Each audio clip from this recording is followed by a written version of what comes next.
जी नाज़रीन खुशामदीद। हमें स्टूडियो से ज्वाइन कर चुके हैं, हमारे साथ मौजूद हैं मुत्तहदा कौम मूवमेंट पाकिस्तान से रुकन राब्ता कमेटी खालिद सुल्तान साहब। मैं आपको खुशामदीद कहूँगी। कैसे हैं सर, आप खैरियत से? और इसी के साथ हमें स्टूडियो से ज्वाइन कर चुके हैं, हमारे साथ मौजूद हैं मावने खुसूसी पाकिस्तान पीपल्स पार्टी से इकबाल सान साहब। मैं आपको खुशामदीद कहूँगी। सर कैसे हैं आप, खैरियत से? खालिद सुल्तान साहब, मिनी बजट 2021 अवाम पे क्या महंगाई का बोझ लेकर आ रहा है? तो खैर है कि कर्ज की लेके पीते थे मैं, और ये समझते थे कि हाँ रंग लाएगी हमारी फाका मस्ती एक दिन। तो पाकिस्तान का तो यही मामला है कि कर्ज लेते जाओ, कर्जा बढ़ाते जाओ और उसका बोझ आवाम पे लादते जाओ। हर हुकूमत यही कर रही है, आवाम का कोई पुरसान हाल नहीं है। तो ये मिनी बजट जो है यकीनन इसका बहुत ख़राब इम्पैक्ट आएगा पूरे पाकिस्तान के ऊपर। और हमने इसमें ऐवान में भी आवाज़ उठाई है, वज़ीर साहब से भी कहा है कि इसमें जो है वो आप जो ये कर रहे हैं इससे आवाम जो पहले ही महंगाई के बोझ तले पिसे हुए हैं वो और ज़्यादा तकलीफ़ में आ जाएंगे।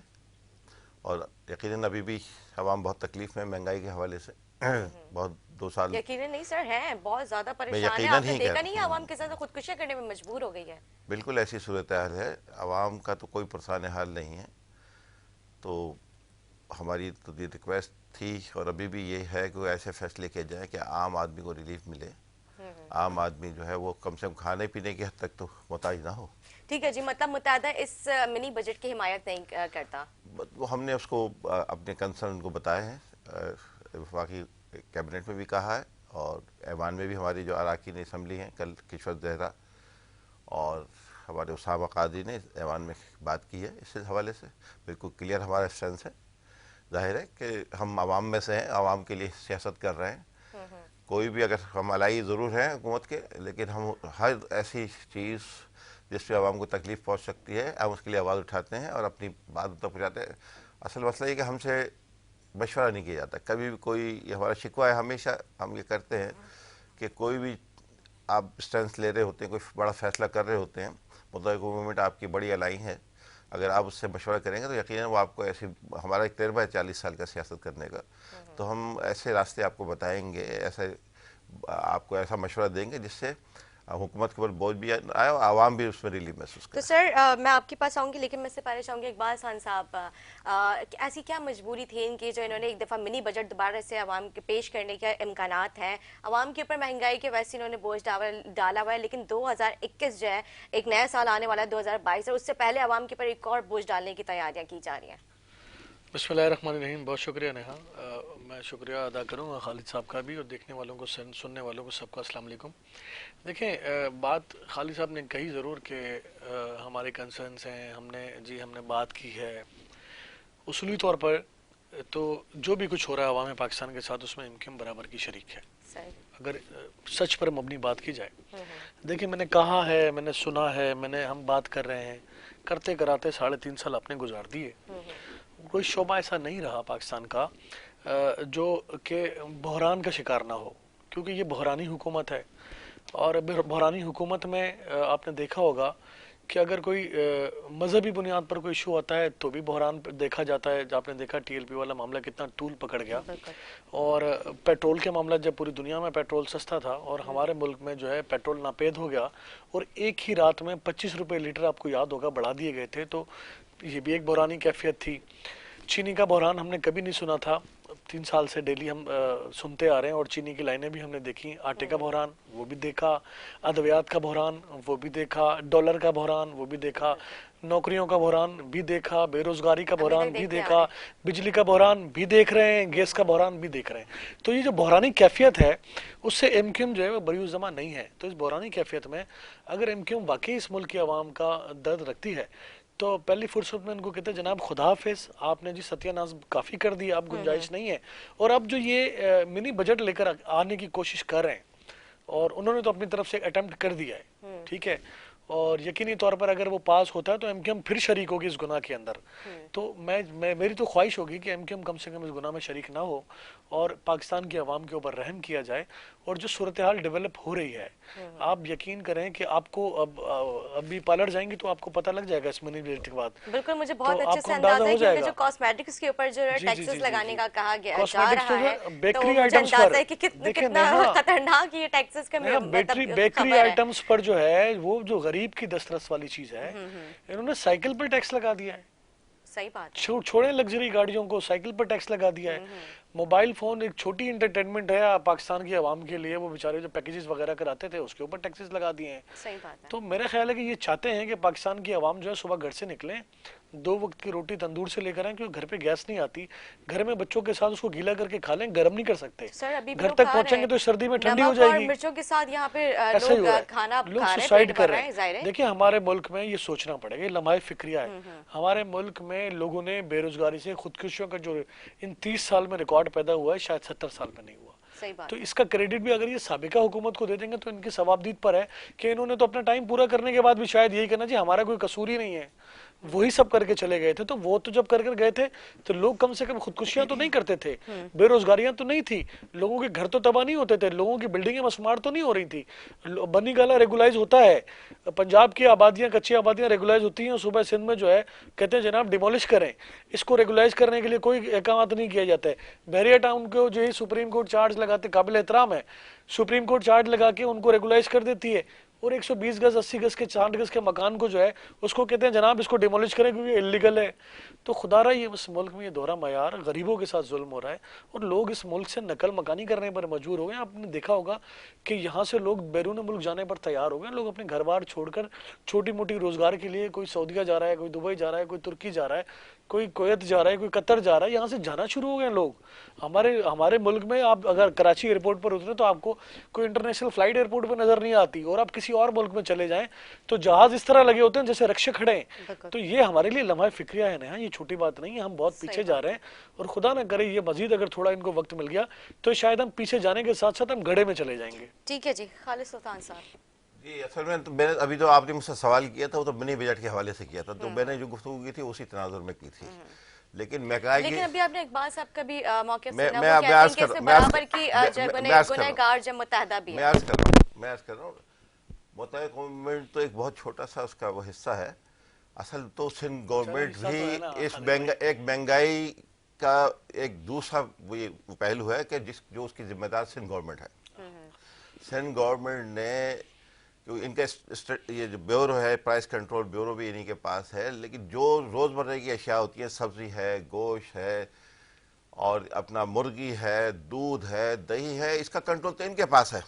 इन्होंने क्या किया, ये भी तो अपना सिर्फ पैसा लेके काम चला रहे हैं। जो जहाँ जाएं देखें, जो गवर्नमेंट का रेट है, कमिश्नर कराची एक रेट निकालता है, दूध का रेट है कमिश्नर कराची का 100 रुपये और दूध मिल रहा है 140 रुपये। मुर्गी का रेट है कमिश्नर कराची का 240 रुपये, गोश्त मिल रहा है 400 रुपये। सर काश 100 रुपए का मैं बता रहा हूँ ना कि ये जो सिंध गवर्नमेंट है ये क्या कर रही है। ये 13 साल से मुसल्लत है सिंध हुकूमत यहाँ पे, और जहाँ रोजगार का ताल्लुक है, इन्होंने सिंध के शहरी इलाकों के नौजवानों पे रोजगार के दरवाजे बंद कर दिए हैं। एक नौकरी नहीं दे रहे सिंध के शहरी और खासतौर पर कराची के नौजवानों को, एक नौकरी 13 साल में नहीं दी इन्होंने, और उनके तमाम रोजगार के दरवाजे बंद कर दिए हैं। यहाँ का नौजवान फ्रस्ट्रेशन का शिकार है, बल्कि उसने नौकरी नहीं मिलने की वजह से अब तालीम की तरफ मुतवज्जह कम कर दिया है। एक पूरा माशरा जो शहर कराची पूरे पाकिस्तान को चला रहा है, यहाँ की मईशत को तबाह कर दिया है, यहाँ के रोडों को तबाह कर दिया है, यहाँ के इंडस्ट्रियल एरियाज को तबाह कर दिया है, यहाँ के स्कूलों को, हॉस्पिटल्स को,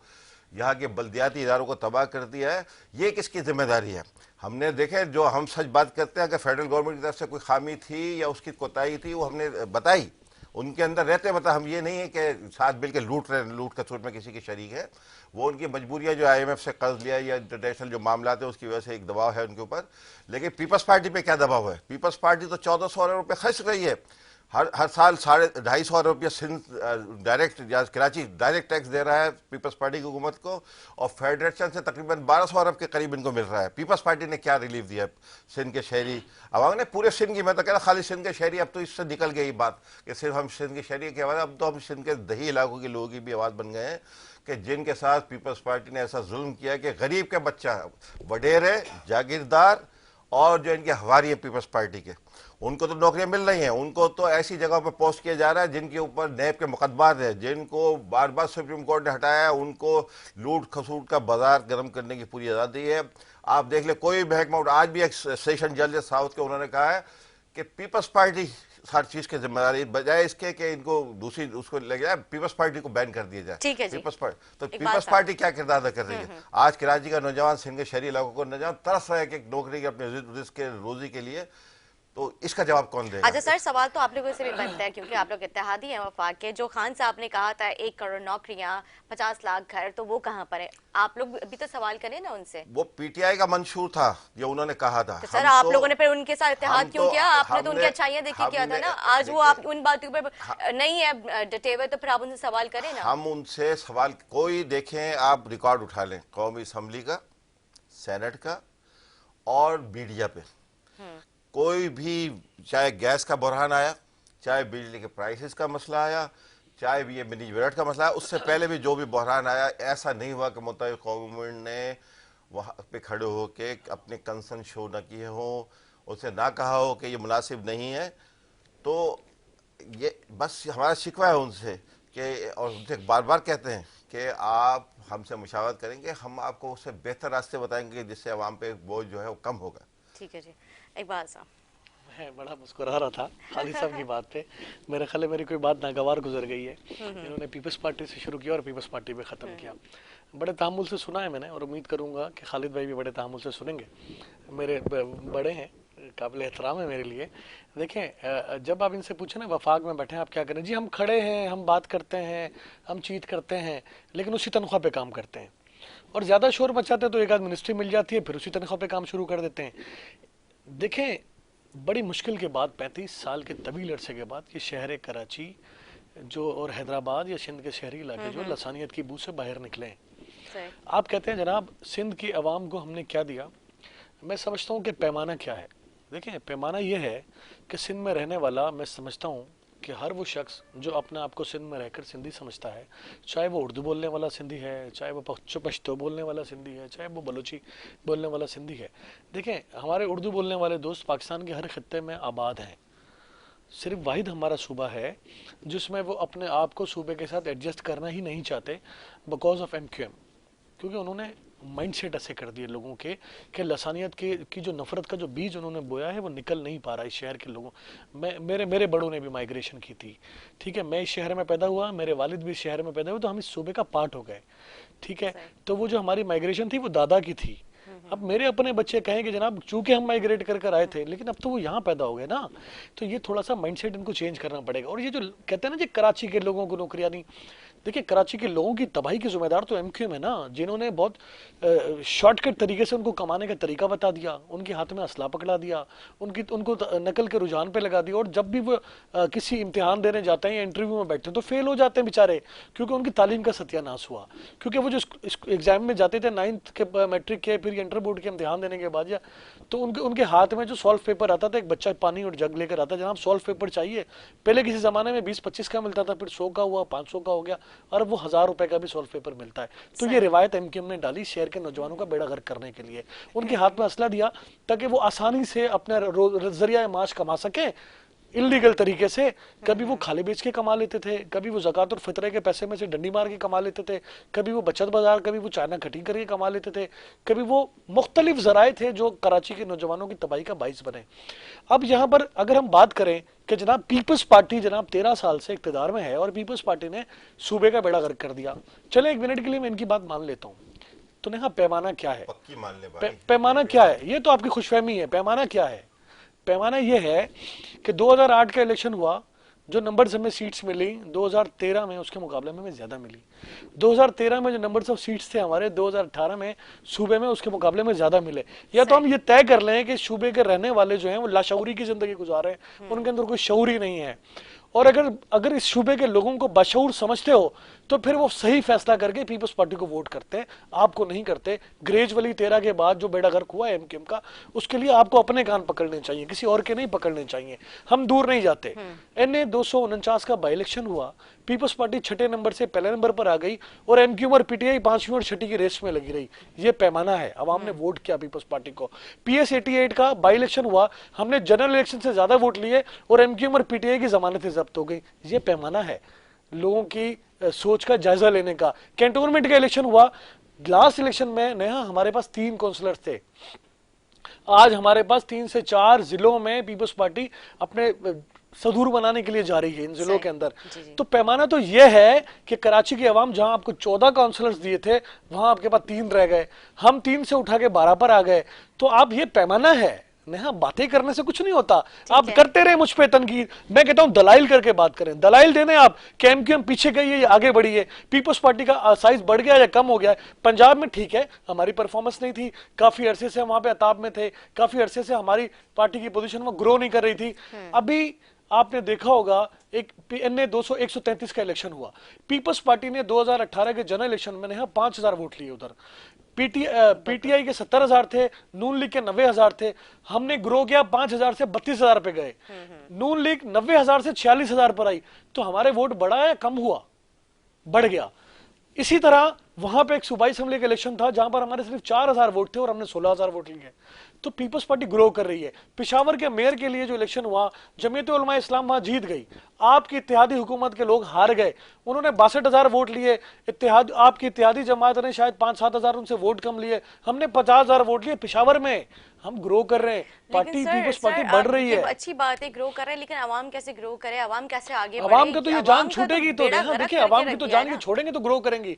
ये अपनी अपनी नौकरियां छोड़ें जो पुरानी तनख्वाह पे कर रहे हैं। खुदा के लिए कराची के लोगों का, सिंध के लोगों का, इस मुल्क के लोगों का सोचना पड़ेगा एमकेएम को। सर ऐसी कौन सी बात तो आफत आ करती गई है, थी, मिनी बजट पेश कर दिया गया, मतलब क्यों इतने टैक्सेस लगा दिए गए? क्योंकि आप आईएमएफ की गुलामी में चले गए।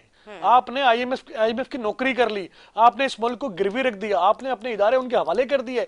अब जो उन्होंने कहना है वो आपने करना है, वो जो कहेंगे आपको करना पड़ेगा। और पाकिस्तान की आवाम इस चक्की में पिस नहीं रही, पिस चुकी है। लेकिन सर खान साहब के अल्फाज आपको याद होंगे, जिन्होंने कहा था आईएमएफ से कर्जा नहीं लिया जाएगा, आवाम को नौकरियां दी जाएंगी। मेरी बात गौर से सुनिएगा।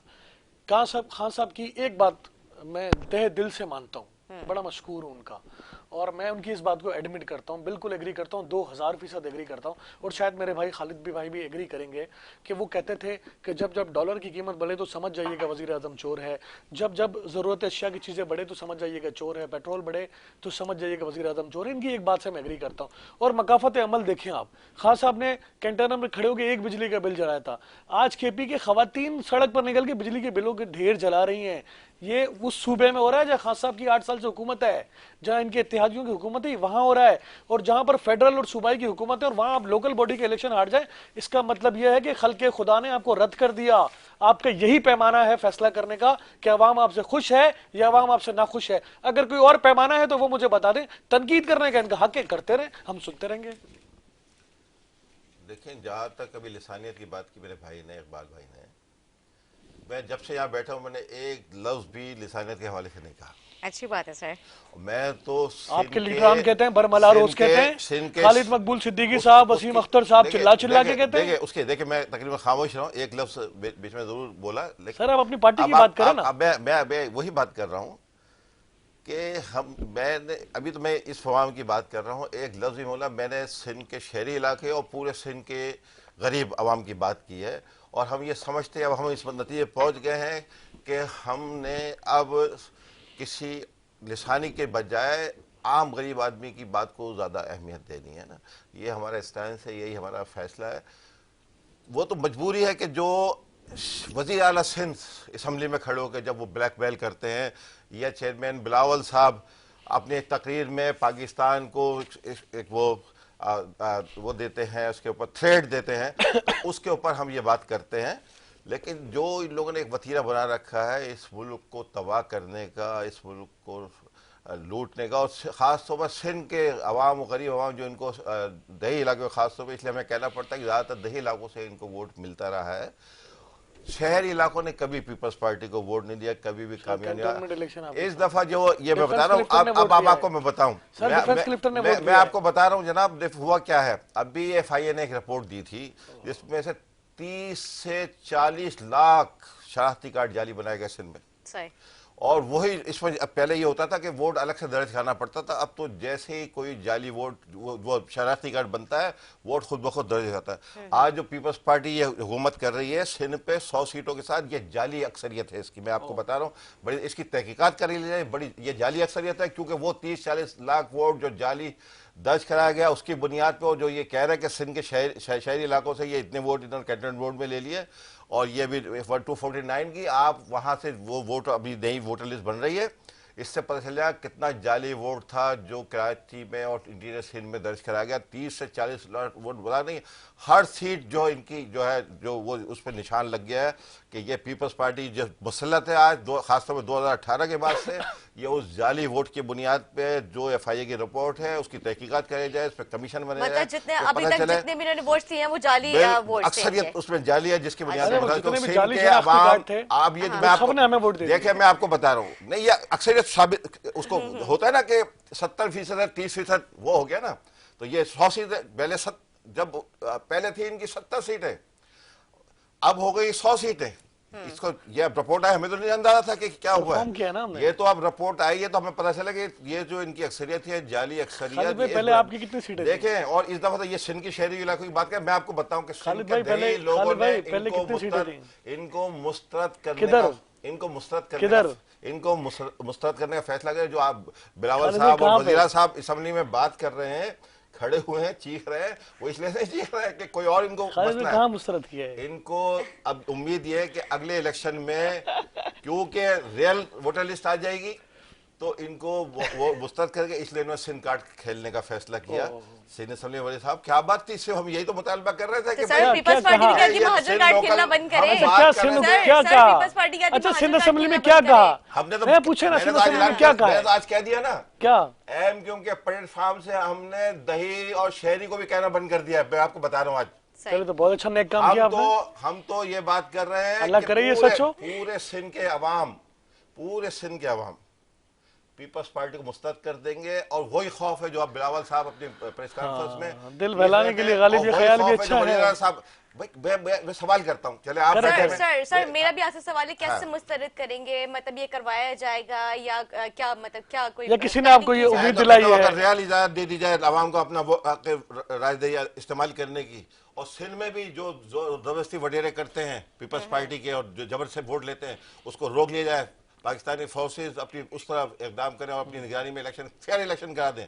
मैं कहता हूं जिस तरह लियारी के अवाम ने पीपल्स पार्टी को मुस्तरद किया है, लियारी जो अपनी जानें अपने खून देते थे इनकी खातिर, उनको नौजवानों को उन्होंने मंशात पे लगाया, उनको असले पे लगाया, उनको लियारी गैंगवार का नाम दिया, अमन फोर्स के नाम पे उन बच्चों को, हजारों बच्चों को इन्होंने तबाह कर दिया। जो मासूम बच्चे थे, मासूम नौजवान थे, जो अपना रोजी कमाते थे, जो गदागाड़ी चला के बोझ उठा के कभी वहां से बगैर इखलाकी बहुत अच्छी बात है, खबर नहीं आती थी उस इलाके से, बहुत अच्छी बात। उन्होंने उसके हाथ में असला पकड़ाया सिर्फ शहर पे जाली कब्जा करने के लिए, MQM को खत्म करने के लिए। ये समझते थे कि कराची के तमाम वसाइल पे हम कब्जा कर लेंगे। मतलब आगे कह रहे हैं कि MQM के खत्म होने के पीछे पीपल्स पार्टी का पूरा हाथ है। हर चीज के पीछे पीपल्स पार्टी जो सबाई है सिंध की और पाकिस्तान की। मैं अगर सत्ता से अभी आवाम बेरोजगारी जो काट रही है, भाई ने असले की बात की, मैं आपको मैं चाह रहा हूँ पूरी बात का जवाब। बहन इसको इन्होंने अभी इकबाल साहब ने असले की बात की। जब जुल्फकार ने असला उठाया और पाकिस्तान का जहाज अगवा किया, MQM तो उस वक्त मौजूद भी नहीं आई थी। MQM के सिंध के शहरी इलाकों के बच्चे तो उस जमाने में अपनी नौकरियों के, अपनी तालीमी इदारों में दाखिलों के लिए परेशान थे। उस वक्त पीपल्स पार्टी ने असला उठा के पाकिस्तान में असले की सियासत शुरू की। MQM के असला का, MQM की तो आबादियों पर असला हमले हुए, पूरी आबादी 200 लोगों को 250 लोगों को एक दिन मारा गया।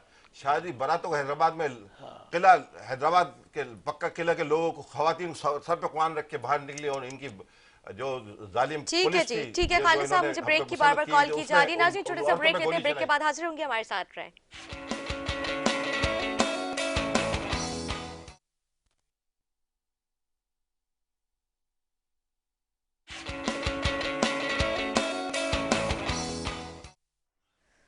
जी इकबाल साहब, ब्रेक से पहले खालिद साहब ने कहा कि एमकेएम की तबाही, एमकेएम का जो मतलब बुरा वक्त है उसके पीछे पीपल्स पार्टी का भरपूर हाथ है।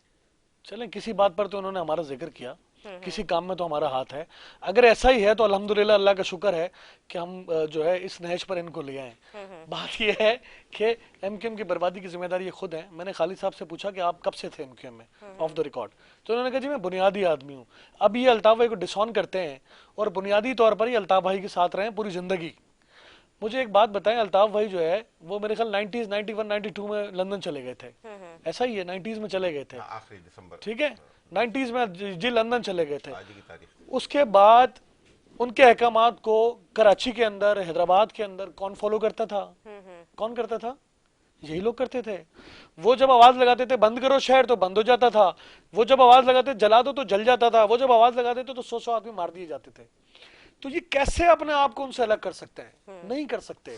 अगर ये कहते हैं ये तो बेचारे मजबूर हैं, अभी मैं तो अभी इनको बेचारा कहता हूँ, क्योंकि अभी ये बेचारे ही हैं। अभी तो उनको हाथ पकड़ के जहाँ बिठाया जाता है वहां बैठ जाते हैं, जहां से उठाए जाते हैं वहां से उठ जाते हैं, जहां चलाया जाता है वहां चल पड़ते हैं, क्योंकि ये अभी मजबूर हैं, बेचारे हैं, इनके पास चॉइस कोई नहीं है, क्योंकि इन्होंने उनकी बात माननी है।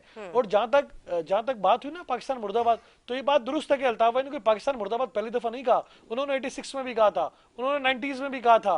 तो हमारे मुल्क में जो लोग जब रस्सी खींचना चाहते हैं ना, जब उनका मूड हुआ तो उन्होंने खींच दी, जब तक उनका मूड नहीं हुआ तो जीएसएम जैसी कॉम्प्रेस जमात भी नारे लगाती रही है, और सिंध की कॉम्प्रेस जमातें भी नारे लगाती रही हैं, दीगर सियासी जमातों के लोग भी जैसे पाकिस्तान मुखालिफ बातें करते रहे। लेकिन पीपल्स पार्टी की जब आप बात करेंगे ना, तो शहीद मोहतरमा बेनजीर भुट्टो की शहादत के बाद गड़ी खुदा बख्श के अंदर आसिफ अली जरदारी साहब जो है प्रेस कॉन्फ्रेंस कर रहे थे, तो सिंध के बास कॉम्प्रेस लोगों ने बेनजीर भुट्टो को सिंध की नियाणी यानी कि सिंध की बेटी का लकब दिया। तो हम इस बात के हक में नहीं थे, हम कहते थे वो पूरे पाकिस्तान की बेटी है और वो आलम इस्लाम की बेटी है। तो जब वो कौम परस्त जो वहां पर बेनजीर भुट्टो की शहादत पर गम के आलम में वहां पर जनाजे में गड़ी खुदा बख्श पहुंचे थे, तो खुदा ना खास्ता उन्होंने पाकिस्तान के अगेंस्ट एक दो नारे लगाए, तो आसिफ अली जरदारी जो गम की हालत में थे, बिलावल भुट्टो साहब साथ बैठे थे, तो उन्होंने उसी वक्त उस नारे को उसी जगह दफन किया और नारा लगा के जवाब दिया, पाकिस्तान खपे, पाकिस्तान खपे, पाकिस्तान खपे। ये पाकिस्तान पीपल्स पार्टी और उसकी हिस्ट्री है। तो हम तो लाशें दफन करने के बाद भी पाकिस्तान खपे की बात करते हैं, लंदन में बैठ के पाकिस्तान मुर्दाबाद की बात नहीं करते। और ये कहते हैं पूरी जिंदगी सफेद दाढ़ियां इनकी हो गई हैं, पूरी जिंदगी इन्होंने अल्ताफ भाई को लब्बैक कहा, अब ये कहते हैं हमारा उनसे कोई ताल्लुक नहीं है। वो कैसे ताल्लुक नहीं है यार? तुम उनको अपने कायद को तुम अपने बाप से ज्यादा दर्जा देते थे। एमकेएम के लोग कहते हैं हम एक तरफ अपने बाप की बात नहीं मानेंगे, कायद की मानेंगे, और आज आप कैसे उससे मुनहरिफ हो सकते हैं?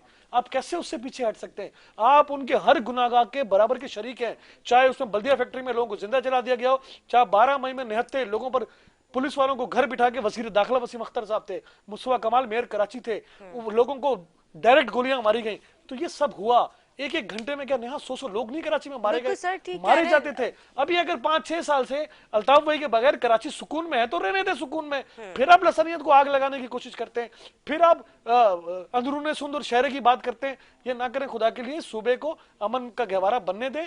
आहिस्ता आहिस्ता पीपल्स पार्टी शहर की तरक्की में, क्योंकि जो 35 सालों तक ना हो सकी उसको अब करने के लिए आगे बढ़ रही है। और मैं अब लोकल बॉडी के इलेक्शन की तैयारी कर रहे हैं ना, हम तो समझते हैं जनाब यही पैमाना है, आ जाए मैदान में, आपको लग पता जाएगा लोकल बॉडी के इलेक्शन में। यहां तो पीपल्स पार्टी पे वो भी तनकीद करते हैं जो नेहा एक काउंसलर की सीट भी नहीं जीत सकते, वो भी पीपल्स पार्टी पे तनकीद करते हैं। करते रहे, जनरल जिया के दौर से पीपल्स पार्टी के ऊपर लानता नहीं तो करो, पीपल्स पार्टी को कोई फर्क पड़ने वाला नहीं है। ठीक है जी, खालिद साहब, खालिद सुल्तान साहब, वफाकी हुकूमत से बल्दियाती तरामीमी बिल के हवाले से कोई बातचीत हुई?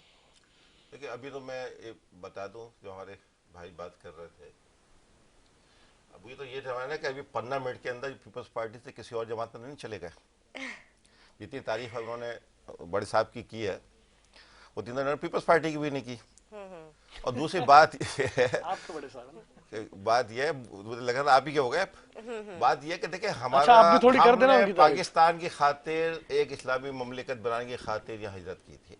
हमारे बड़ों ने, हमारे अवाज इस्लाम की खातिर की, ना किसी चीज़ के लिए की थी, ना हुकूमत के लिए की थी, ना घरों के लिए की थी, ना कारखानों के लिए की थी। इसलिए ये लफ्ज़ मुहाजिर हमारे लिए बहुत मुकद्दम है, बहुत मोहतरम है, और हमारे लिए तो फिर मुत्तहिदा क्यों रखा था? ये बाइस फ़ख्र क्यों रखा था मुत्तहिदा?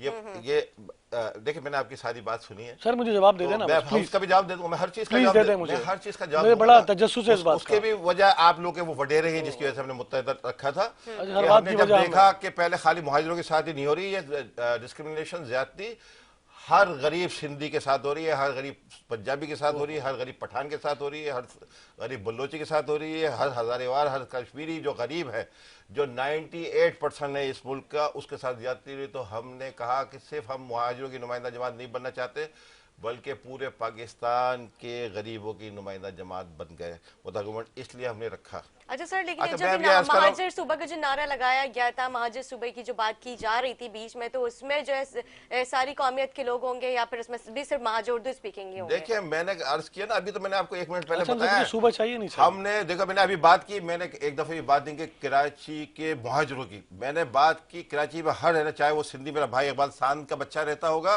खालिद सुल्तान का बच्चा रहता होगा, किसी पठान किसी भाई का बच्चा रहता होगा, हम सब के लिए कह रहे हैं जो अब आगे जहाँ बस गया है, जो जहाँ बस गया है, पाकिस्तान सबका है, ये नहीं कि किसी का है, लेकिन आप एक ऐसा शहर जो सबको पता है, सब मानते हैं, और आज कराची अगर पैसा देना बंद कर दे, पूरा पाकिस्तान ऐसे बैठ जाएगा। तो खुदा के वास्ते इस शहर के हम उसकी आवाज़ उठा रहे हैं, कराची की आवाज़ उठा रहे हैं, इसके हर सिंधी बलोची लियारी के बच्चे की भी आवाज़ उठा रहे हैं, हजारेवार कश्मीरी गिलगती बस्ती जो जहाँ के रह रहे हैं, जिन्होंने अब जहाँ से वापस नहीं जाना। अभी मेरे भाई ने खुद कहा कि मेरे बच्चे जहाँ से नहीं जाना चाहेंगे, और यकीनन नहीं, मैं इनको, मेरे भतीजे हैं वो नहीं जाएं। ये मैं खालिद सुल्तान के बच्चे के लिए आवाज़ नहीं उठा रहा, मैं सिर्फ मुहाजिर बच्चे के लिए आवाज़, मैं आप बिल्कुल क्लियर बता रहा हूँ। और हमने अब इसको स्टांस ले लिया है कि अब हम हमारे यहाँ से, अब ये नारा भी आपको नजर नहीं आएगा सिंध का, देही और शहरी का, अब हम पूरे सिंध के लिए, पूरे पाकिस्तान के लिए आवाज़ उठा रहे हैं, और ख़ासतौर से सिंध पे इसलिए कि पीपल्स पार्टी ने सिर्फ सिंधी नेशनलिज्म के नाम पे वोट लिया, और भुट्टो खाना ने कुर्बानी दी, लेकिन उसको कुर्बानियाँ को कैश कराया यहाँ के सिंध के गरीब आदमी ने नहीं, जिन्होंने वोट दी पीपल्स, सिंध के वडेरों ने, सिंध के सरमाएदारों ने, उन लोगों ने जिन्होंने मुसलसल सिंध पे जो है वो कब्जा कर रखा है। इनको क्यों नहीं बनाया एमएनए ले आके लड़काने से? हमने 3 सिंधियों को अजीजाबाद से ला के, बलोचों को ला के एमएनए बनाया, क्यों नहीं बनाया? आज इकबाल सांद तो सिंधी है, इसको ले जाके लड़काने से, इसका क्योंकि गरीब का बच्चा था। मैं सिंध में रहता हूँ, सिंधी हूँ, ये गरीब का बच्चा था, मैं इसलिए कह रहा हूँ सिंधी है, लेकिन इसके बच्चे को क्यों नहीं, इनको क्यों नहीं बनाया एमएनए वहां से लड़काने से ले जाके? एक दफा इसको भी तो बनाते। मैं कह चलो उर्दू स्पीकिंग को नहीं बनाया, बहुत सारे उर्दू स्पीकिंग जिन्होंने बड़ी कुर्बानियां दी पीपल्स पार्टी में। बनाया ना एडवाइजर सीएम का, एडवाइजर बनाने के क्या बनाया? एडवाइजर तो साइन किया और ना बेचारा ना बनाया ना, सईद गनी को वजीर बल्दियात बनाया ना, वो भी तो बनाया ना, मुर्तजा वहाब को एडमिनिस्ट्रेटर कराची बनाया ना, कह रहा हूँ ना, किस तरह बनाया ना, फैसल रजा आब्दी को सेनेटर बनाया ना, मुर्तजा वहाब को एंडी खान को बनाया ना, उसको पानी और दर्जनों नाम बता दूंगा आपको, इख्तियार नहीं दिया। आप ये देखिए ना, डिस्क्रिमिनेशन देखे हम तो ये समझते थे कि असल दुश्मनी एमक्यूएम से नहीं, इसका मतलब ये असल दुश्मनी इस शहर कराची से पीपल्स पार्टी को, जहाँ से सिर्फ कमाना है। यही बीज आप बार-बार बोते हैं, मुर्तजा वहाब, यही बीज आप बार-बार, मेरे भाई ने कहा मैं कोई बीज नहीं बो रहा, बीज तो आप बो रहे हैं।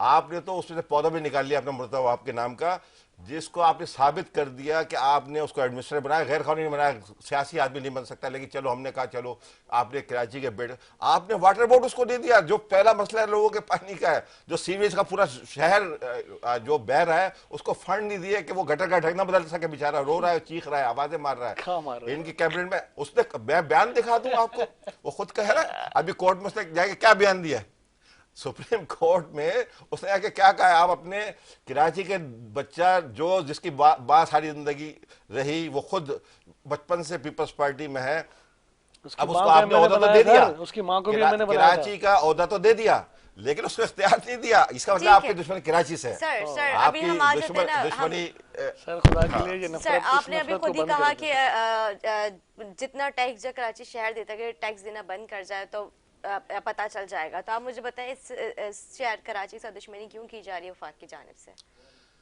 देखिए, वफाक हो या सूबे हो, अभी ये वफाक की उम्मत, जो सूबे का काम था K4 का मंसूबा मुकम्मल करना, कराची में ट्रांसपोर्ट का मसला हल करना, ये जो ग्रीन लाइन बस चलाने का, ये इनका जिम्मेदारी थी सिंध गवर्नमेंट की। और बहुत सारे जो बुनियादी काम हैं यहाँ के कराची के, वो तो सिंध गवर्नमेंट की जिम्मेदारी है, जो 1400 अरब रुपया ले रही है। 1400 अरब रुपए का बजट है जनाब सिंध का, जो यहाँ से 25 अरब रुपए लगाने को तैयार नहीं है इस शहर कराची में।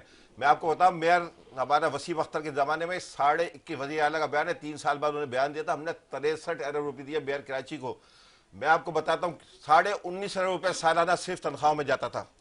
ये चाहते हैं 1.5 अरब रुपए शहर, ये कराची 3 करोड़ से ज्यादा लोगों का शहर जो पाकिस्तान को फेडरल गवर्नमेंट को 4,500 अरब रुपया देता है, 250 अरब रुपया डायरेक्ट से हुकूमत यहाँ से अभी आप वसीम अख्तर की बात कर रहे थे, वसीम अख्तर साहब जी। मैं आपको बता रहा हूँ कि उस दौर में 1.5 अरब रुपया, जी 1.5 अरब रुपया, मैं ये रिकॉर्ड की बात बता रहा हूँ। अच्छा ठीक है, लेकिन वो तो बोलते थे हमारे पास तनख्वाहें देने की मैं बता पैसे नहीं है, हमारे पास बजट नहीं है। मैं आपको बताऊं जी, क्योंकि बहुत सारे चीजें ऐसी करनी पड़ती थी मेयर को शहर के लिए, तो उसमें से बात फंड उसमें 21 अरब रुपए में से 19.5 रुपए से तनख्वाह तो सर वो फंड की तो वो रोना उनका लगा रहता था आए रोज, तो जो वो लेबर थी उससे काम ही ले लेते, जिसको तनख्वाह देते थे उनसे कोई काम ही ले लेते। इसीलिए था कि 1.5 अरब, वो जब उसके बाद मशीन नहीं होगी चलाने के।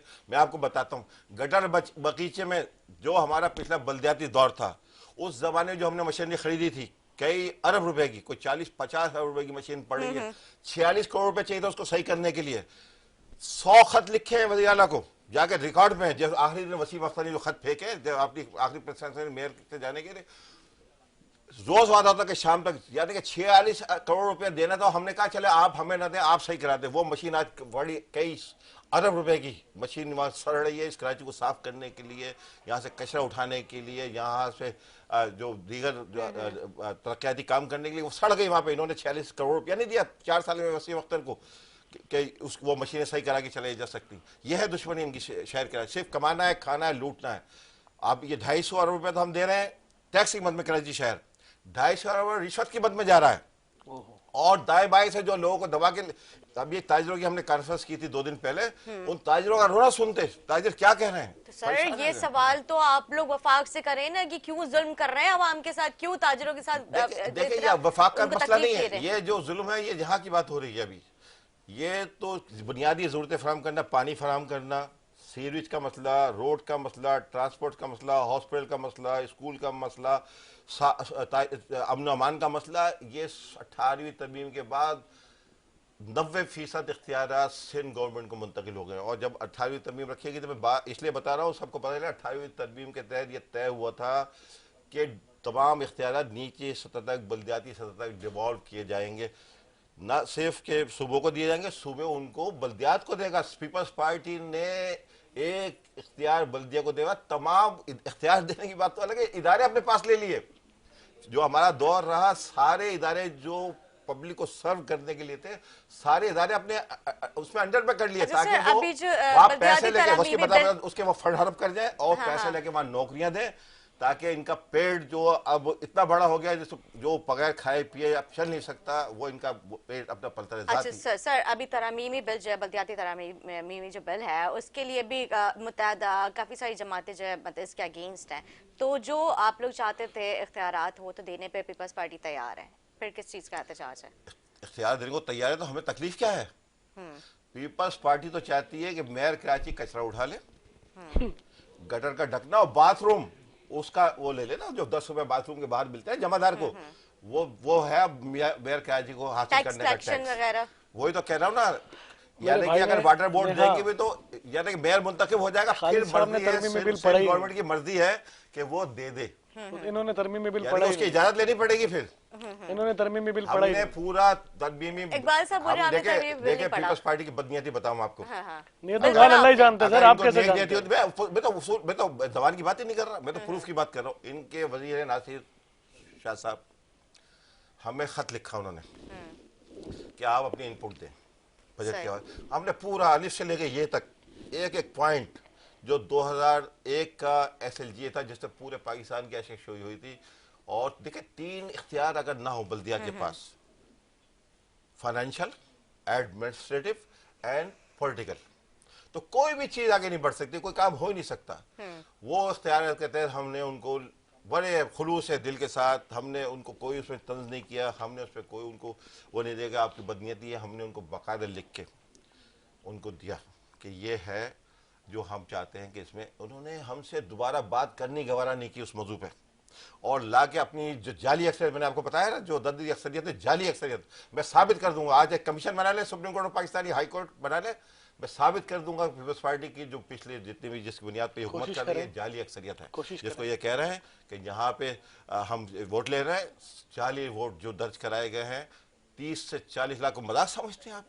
30 से 40 लाख वोट, कराची का वोट जो है वो 75 लाख वोट है पूरी कराची में, तो 40 लाख से अगर 20 लाख वोट भी यहाँ पे यह हो गया, 20 लाख इंटरेस्ट में करके इन्होंने अपनी अक्सरियत को बना लिया, तो इसके बुनियाद तो पीपल्स पार्टी की हुकूमत तो जाली अक्सरियत के बुनियाद पर, जिसके बुनियाद पे वो अपने यहाँ पे जुल्म सितम का बाजार और पाकिस्तान को लूटने में और सिंध को लूटने में लगी हुई है। ठीक है जी, इकबाल साहब।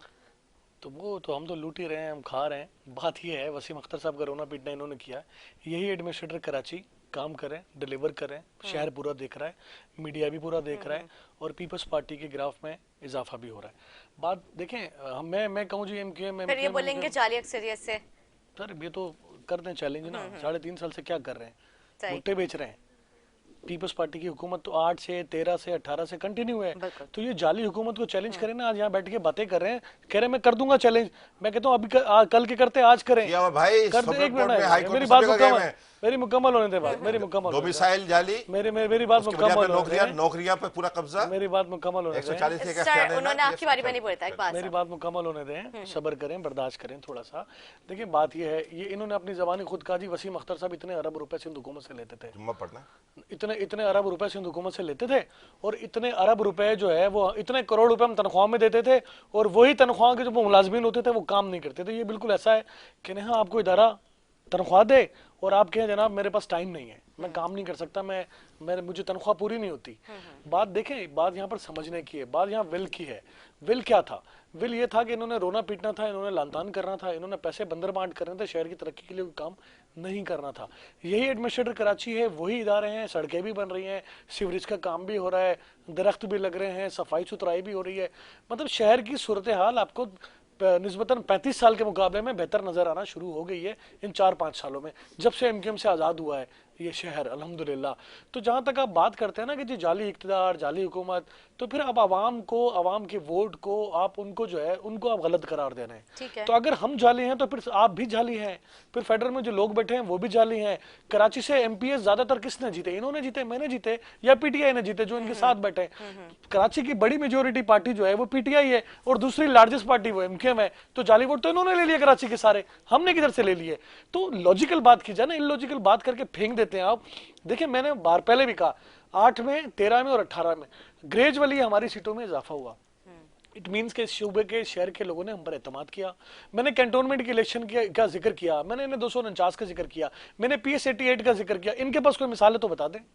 मैं तो लॉजिकल बात कर रहा हूं ना, मैं रोना पीटना नहीं कर रहा। मैं ये नहीं कर रहा जी मुझे मार दिया, मुझे खा गए, मेरे साथ जुल्म कर दी। ये तो बातें हैं, ये तो वो बातें हैं जो सास बहू के झगड़े में होती हैं। सास कहती है बहू ने ज्यादती कर दी, बहू कहती है सास ने ज्यादती कर दी, और होती दोनों गलत हैं। तो बात ये कि ये वो बातें जो सास बहू के झगड़े वाली है, एमक्यूएम आज वही कर रही है।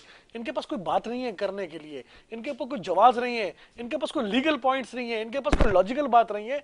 इन्होंने सिर्फ यही करना है। जैसे खान साहब कहते थे ना, पिछले वाले लूट गए थे, तो जो लूट गए थे वो बेहतर थे। पाकिस्तान के अवाम तो खुश थे, पाकिस्तान के अवाम का रोना पीटना तो नहीं था, लोग बेरोजगार तो नहीं थे, लोगों के घर में खाने के मसले तो नहीं थे, लोगों के घर में बिजली का गैस के बिल का प्रॉब्लम तो नहीं था, लोग अपने किराए तो भर सकते थे, लोग अपने बच्चों की स्कूल की फीसें तो भर सकते थे। लेकिन सर मुत्तहदा की जानिब से कहा जाता है कि 18वीं तरमीम के बाद जो सिंध की सूरत हाल है उसकी कसूरवार एक बात बता दूं, नेहा बड़ी लॉजिकल, मैं खालिद साहब काबिल एहतराम है।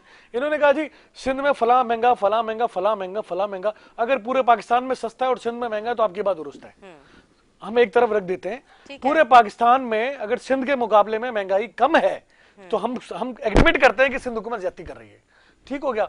अगर पूरे पाकिस्तान में महंगाई उतनी ही है जितनी सूबे सिंध में, तो इसका मतलब है कि देखें होता क्या है। होता यह है कि आपके मुल्क में बिजली महंगी, गायों का भैंसों का चारा महंगा, खाद महंगी, गैस महंगा, पेट्रोल महंगा, डॉलर महंगा, तो इन सारी चीजों का इंपैक्ट पड़ता है अल्टीमेटली गरीब आवाम की खरीद पर। सही बात है। ये क्या लॉजिक है कि सिंध हुकूमत कंट्रोल नहीं कर रही? ओ भाई कोई लॉजिकल बात कर लो यार, कोई ढंग की बात कर लो जो समझ आती हो। तो जो प्राइस होते हैं वो फेडरल से, हुकूमत की मईशत से उसका ताल्लुक होता है। अगर हुकूमत की मईशत ठीक सिमत में है, मुल्क में सस्ताई का दौर है, डॉलर कंट्रोल में है, पेट्रोल कंट्रोल में है, बिजली के प्राइस एक साल में 18 रुपए पर यूनिट का इजाफा हो एक साल में, और इनकी हुकूमत आने से पहले 17-18 रुपए यूनिट ही था बिजली का बिल, वो डबल हो गया। 70 साल में जहां बिजली का यूनिट पहुंचा, इन्होंने 3 साल में पहुंचा दिया, उससे ऊपर। तो भाई ये कहने की बात है, 70-72 सालों में डॉलर 100 रुपए तक मुश्किल पहुंचा था, इन्होंने 180 तक पहुंचा दिया। तो इसके कसूरवार भी पीपल्स पार्टी है। खुदा का खौफ करें, जो सच बात है वो आवाम को बताएं। ये जज्बाती इमोशनल बातें जी, सिंध का नौजवान, कराची का नौजवान बेरोजगार, तो बेड़ा गर्क मार दिया, रोजगार है किधर? लोग यहां से नस्ल कुशी भी होना शुरू हो गई है, खुदकुशी भी होना शुरू हो गई है, नकल मकानी भी शुरू हो गई है। अल्लाह इस मुल्क पर रहम करे, जब तक ये नाहल नालायक ना हुक्मरान और इन जैसे हुकूमत के सपोर्ट करने वाले लोग मौजूद है, इस मुल्क का यही हाल होगा। ठीक है जी इकबाल साहब, अभी इजलास जो हुआ था उसमें बिलावल भुट्टो जरदारी या फिर आसिफ अली जरदारी साहब उसमें शरीक नहीं हुए थे, क्यों? कौन सा इजलास? अभी जो रिसेंट इजलास हुआ था उसमें। देखें, ये तो पार्टी पॉलिसी होती है, मैं इसमें कतई तौर पर कमेंट इसलिए नहीं करूंगा कि मेरे नॉलेज में नहीं है। ये जो मिनी बजट के हवाले से जो इजलास हुआ था, जिसपे अपोजिशन ने शोर शराबा किया था, पाकिस्तान की तमाम क़यादत, पीपल्स पार्टी की तमाम सेकंड लीडरशिप मौजूद थी। कोई ना कोई वजह रही होगी जो मेरे इल्म में नहीं है। नेक्स्ट अभी कोई इजलास हो रहे हैं, उसमें शरीक होगी क़यादत। इसमें ये इतनी बड़ी बात नहीं है। पीपल्स पार्टी हुकूमत के खिलाफ कौन सी तहरीक ला रही है? देखें, बिलावल भुट्टो जरदारी साहब ने 5 तारीख का ऐलान किया है ना, आप थोड़ा इंतजार कर लें। अच्छा, पीपल्स पार्टी के पास बहुत सारी सियासी जो है, जिसको हम कहते हैं जमहूरी, आईनी और सियासी चालें मौजूद हैं, वो हम खेलेंगे इंशाल्लाह। ठीक है जी। खालिद साहब, आपने इकबाल साहब की बड़ी गुफ्तगू सुनी, मैं आपके जवाब चाहूंगी कि आप दें, लेकिन मेरा भी सवाल है कि आज जमात इस्लामी की जानिब से धरना दिया जा रहा है बल्दियाती तरमीमी बिल के खिलाफ, तो क्या मुत्तहदा कौम पाकिस्तान में शरीक होगी? तीन छोटी छोटी बातें करके फिर मैं आपकी बात का जवाब जी दूंगा। आप लंबी कर लें, मसला नहीं, टाइम बहुत है हमारे पास। सबसे महंगी, एक पाकिस्तान का कंपैरिजन करने की बात की प्राइसेस का, हम लाहौर से कंपैरिजन करते हैं आज प्राइस का। ठीक है, पूरे पाकिस्तान में गंदम सबसे महंगी सिंध में है। चीनी इस वक्त पूरे पाकिस्तान चूहे भी खा जाते मैं हैं। आपको बता रहा हूँ ना, चीनी सबसे महंगी इस वक्त सिंध में है। मुर्गी का गोश्त सबसे महंगा, बिल्कुल रिकॉर्ड लिख लें, आप लिख लें। ठीक है, आज का रेट पूरी पाकिस्तान से मालूम कर ले, फोन कर ले, आपका ब्यूरो हर जगह। अच्छा, कितना है पंजाब में? कितना है? मैं आपको बता रहा हूँ ना, सर पंजाब में कितना है? आपसे मैं पूछ 10 रहा हूं, रुपए मुझे नहीं कम, पता ना। 8 रुपए सर, कम, कितना 7 रुपए है? कम, किलो कम का सर फर्क। मैं पूछ रहा हूँ प्राइस ₹10 किलो का फर्क है क्या गंदम क्या का। कितना है? मैं बता रहा हूँ, अगर यहाँ पे 50 सर रुपए सिंध में कितना है, कराची में, लाहौर में कितना है, बताया ना। मैंने आपसे नहीं बोला, अभी आप सर मैं पूछ रहा हूँ ना, सर मैं अपने नॉलेज में इजाफा करना चाहता हूँ। आपको पता ही कुछ नहीं, बारात किधर जा रही है। आपको बता रहा हूँ ना सर कितना है? मैं आपको बता सिंध का रेट बता दें, पंजाब का रेट बता दें। आज मैं आटा, सर लॉजिकल बात करें मुझसे। बात तो करें ना, बोलने सर बताए ना। मैंने आपके मैंने बात की, नंबर बताए मुझे, मैं आपको बता रहा हूँ, आइडिया पे ना चले। देखिए गंदम सबसे महंगी है आज, कितनी? 80 रुपए किलो यहाँ आटा है, पंजाब में 70 रुपए किलो आटा है। मुर्गी वहां पे 240 रुपए है, यहाँ आज 380 रुपए का रेट है। बकरे का गोश्त यहाँ 1500-1400 रुपए बिक रहा है, वहां पे 1200 रुपए का रेट है। गाय का गोश्त वहां 550 रुपए का, मैं इनको प्राइस बता रहा हूँ, और यहाँ पे 8-8.5 रुपए चला है, आपको पता ही कुछ नहीं है। वहां पे 100 रुपए है, मैं बता रहा हूँ आपको, एक मैं बता रहा हूँ, मैं बता रहा हूँ। और इस वक्त कराची में दूध है 140 रुपए, वहाँ 150 रुपए तो वैसे भी उन्होंने। सर कल मैंने जियो के एक प्रोग्राम में वहाँ के लोगों के इंटरव्यू सुने, ये पता नहीं कैसी बातें कर रहे हैं। उनकी निस्बत कैपिटल टॉक में मैंने लोगों के इंटरव्यू कल रात सुने। वो उनकी खुदा के लिए रेट ज्यादा उनके होंगे, लेकिन मैं सिंध का, इन्होंने बात की सिंध की, मैं सिंध की कंपैरिजन कर रहा हूँ, आप लिख लें, आज ही मालूम कर लें, और उसमें चला दे मेरे नाम से भी कि ये मैंने रेट दिए थे और ये बता रहे हैं। आप आज रेट पे चला, शाम को चला दे अपनी खबरनामे में कि मैंने सही कहा या इन्होंने सही कहा। देखिए ये इनका काम है, ये सिर्फ रिश्वतें ले रहे हैं, इनके ऑफिसर लगाए हुए पैसे दे के आ रहे हैं सिस्टम से। अभी इनके उसने आसिफ मेमन ने क्या कहा है 2 दिन पहले, उन्होंने कहा आप सिस्टम के आदमी नहीं है, वज़ीर ने मुझे भगा दिया क्योंकि मुझे पैसे नहीं दे रहे आप, इसलिए भगा दिया। हर बंदा आपसे आसिफ मेमन ने कहा है, ये केडीए का जो डीजी को गिरफ्तार किया, उसने कोर्ट में खड़े होकर कहा है। अच्छा, ये पूरे मीडिया की खबरें भाई, अखबार पढ़ा करो तो पता चले, टीवी सुना करो, खाली बोलो मत।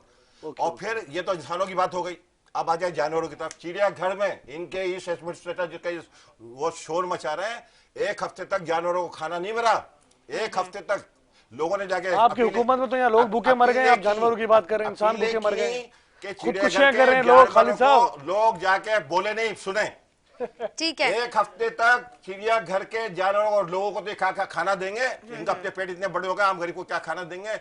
सिंध का हारी मजदूर बगैर जूती के, बगैर खाने के रह रहे हैं। चिड़ियाघर के जानवरों को 1 हफ्ते तक खाना नहीं मिला, आम लोगों ने जाके उनको खाना खिलाया। सर बिल्कुल ठीक कह रहे हैं, लेकिन इसी तरह से शर्मिंदगी का मुकाम हमारी हुकूमत के लिए भी है कि उनको ये सोचना चाहिए कि पाकिस्तान की आवाम जो ना भूखी मर रही है, खुदकुशियां भी मजबूर हो गई है, कम से कम उनके ऊपर छोटा सा ब्रेक लेते हैं, ब्रेक के बाद हमारे साथ रहें।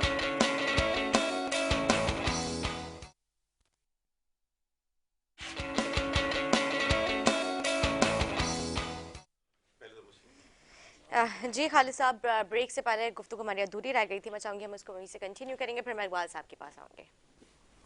देखिए, ये जो पूरी दुनिया में आम आदमी के जो मसाइल होते हैं उसका ताल्लुक बल्दियात से होता है। आप पूरी दुनिया के देख लें कि बल्दियात को स्ट्रेंथन किया जाता है। आम आदमी को इससे गर्ज ये होती है कि कौमी असम्बली या सूबाई असम्बली जो उनका इख्तियार है, असल इख्तियार जो है वो है कानून साजी सूबाई और कौमी असम्बली का। आम आदमी की रोज़मर्रा की जो ज़रूरियात होते हैं, पानी है, सीवरेज है, रोड है, ट्रांसपोर्ट है, टाउन प्लानिंग है, पार्क्स हैं, और इसके साथ साथ तालीम है, हेल्थ है, ये सब इख्तियारात जो है तमाम दुनिया में और अभी से नहीं सैकड़ों साल से बल्दियात को हासिल होते हैं।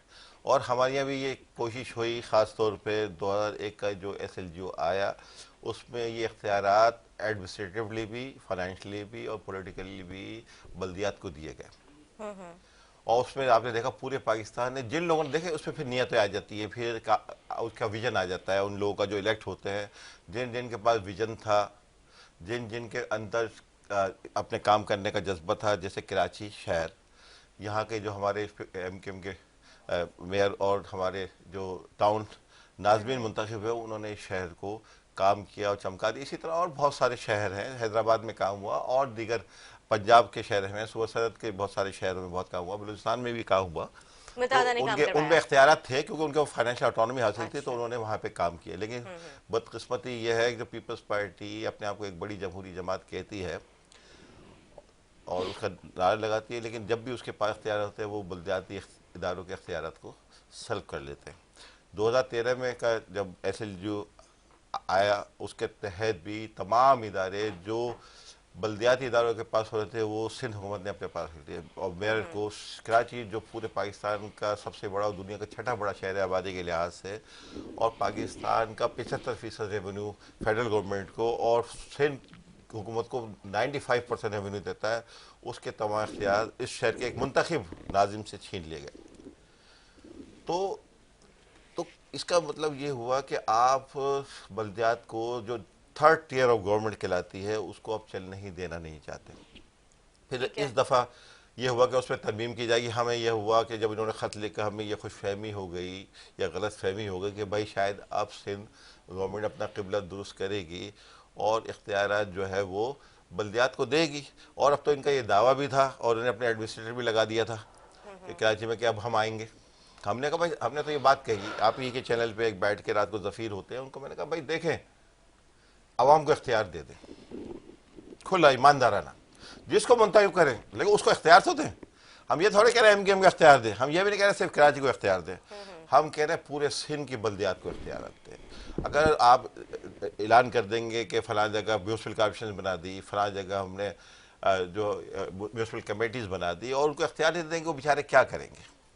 तो जब तक आप इख्तियार नहीं देंगे, जो अब ये आया है ये तो उससे भी बदतर सूरत हाल में है कि ये जो अब मुंतखब होगा मेयर, वो क्या करेगा बैठ के। एक तो छोटे छोटे गली मोहल्लों की जो है वो ये सियासत होती है, आम आदमी इसमें जो है वो अपने आप को मुंतखब कराने की कोशिश करता है, तो उनके आपस में बिरादरियों में भी झगड़े हो जाते हैं। जब लेकिन सर मेरा एक सवाल है, सॉरी फॉर, जब हाँ, जो इख्तियारात अगर किसी भी जमात के आते हैं, अगर पीपल्स पार्टी के मेयर आ जाता है तो वो इख्तियारात तो पीपल्स पार्टी अपने मेयर को भी वो इख्तियारात देगी, कोई अनोखे तो नहीं होंगे इख्तियारात। वही मैं कह रहा हूँ, तो किस चीज की वही मैं कह रहा हूँ, तो insecurity इसका और मतलब है ये parties को? नियत में खोट है। वो चाहते ही नहीं तरक्की हो ना, वो चाहते नहीं हम आम आदमी के मसाइल हल हों। इससे ये साबित होता है कि पीपल्स पार्टी को अपने पास इख्तियार रखने और उसमें करप्शन करने के अलावा को और किसी और चीज़ से इंटरेस्ट नहीं इसका है। मतलब वो इनका चाहते हैं कि नीचे एक सतह पे कि आम आदमी को कोई सहूलत इसका मैसर न मतलब हो। ये है, देखिए इस वक्त खाली एक नहीं,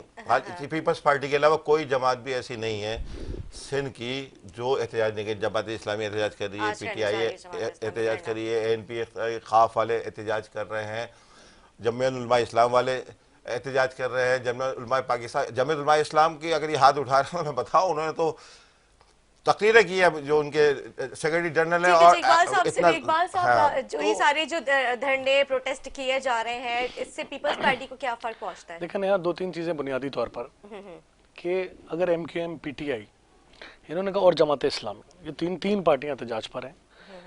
ANP का इन्होंने जिक्र किया गलत, जमीयत उलमा इस्लाम का जिक्र किया इन्होंने गलत, जी। काफ लिख के इन्होंने जिक्र किया गलत, झूठ पर मबनी। मेरे ख्याल है या तो फिर खालिद साहब ना वाकिफ हैं या तो फिर इन्होंने ऐसे ही मार दिया ऐसे, ठीक है। एनीवे, एहतजाज करना, किसी भी बिल की मजम्मत करना, उसके खिलाफ बात करना इनका राइट है।